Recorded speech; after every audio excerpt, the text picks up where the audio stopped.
அனைவருக்கும் வணக்கம். இது நம்ம PSN கிச்சன் யூடியூப் சேனல். சமையல் பற்றின வீடியோக்கள்லாம் இதில் பதிவு பண்ணிகிட்டு இருக்கோம்.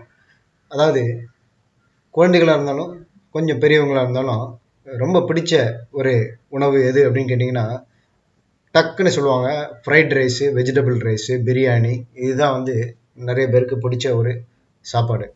அதுலேயும் குழந்தைகளுக்கு வெஜிடபிள் ரைஸ்லாம் வச்சு கொடுத்தீங்க அப்படின்னா மத்தியானம் லஞ்ச் பாக்ஸில் சுத்தமாக காலி பண்ணிட்டு தான் எடுத்துன்னு வருவாங்க. அது மாதிரி சிம்பிளாக சீக்கிரமாக பண்ணக்கூடிய ஒரு வெஜிடபிள் ரைஸ் தான் நம்ம இன்றைக்கி செய்து காட்ட போகிறோம்.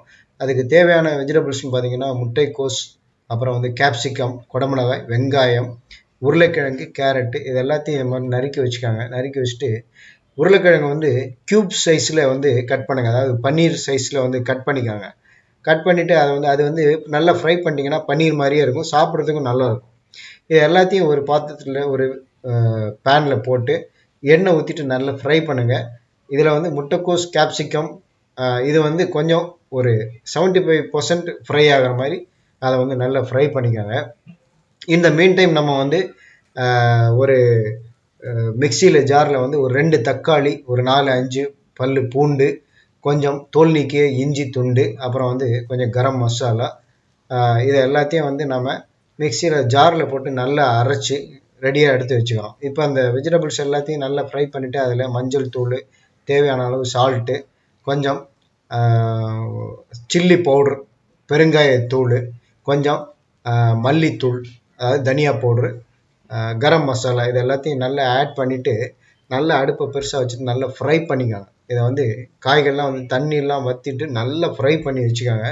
ரெடியாக வச்சுட்டு அது நல்லா ஃப்ரை ஆன பிறகு நம்ம மிக்சியில் போட்டு அரைச்சி வச்சிருக்கக்கூடிய அந்த தக்காளி சாஸ் அப்படியே இதில் ஊற்றிடுங்க. இதில் ஊற்றிட்டு நல்லா அதெல்லாம் கொஞ்சம் வத்துற அளவுக்கு நல்லா ஃப்ரை பண்ணிட்டீங்க அப்படின்னா நல்ல அது காய்கள்லாம் ரெடியாக இருக்கும். இப்போ நம்ம ஏற்கனவே வடித்து வச்சுருக்கக்கூடிய சாதம், அது நார்மல் அரிசியாக இருந்தாலும் சரி, இல்லை பிரியாணி அரிசியாக இருந்தாலும் சரி, நல்ல உதிராக இருக்கணும். அதுதான் ரொம்ப முக்கியம்.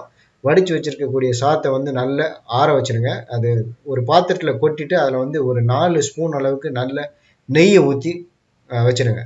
சாதம் உதிராகிடும். இப்போ அந்த ஃப்ரை பண்ணி வச்சுருக்கிற காய்களெல்லாம் அதில் கொட்டிட்டு நல்லா ஃப்ரை பண்ணிட்டீங்க, வதக்கிட்டீங்க, அதாவது கிளறி வச்சிட்டிங்க அப்படின்னா இது மாதிரி உதிராக இருக்கும். சாப்பிட்றதுக்கு செம்ம டேஸ்ட்டாக இருக்கும். இதுக்கு சிப்ஸோ இல்லைன்னா வேறு கத்திரிக்காய் கிரேவியோ எதாக இருந்தாலும் சூப்பராக இருக்கும்.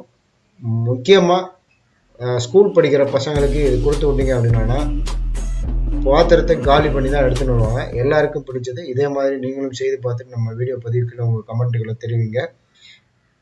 மறக்காமல் நம்ம சேனலுக்கு சப்ஸ்கிரைப் பண்ணுங்கள். வீடியோ பிடிச்சிங்கன்னா லைக் பண்ணுங்கள், எல்லாருக்கும் ஷேர் பண்ணுங்கள். நன்றி.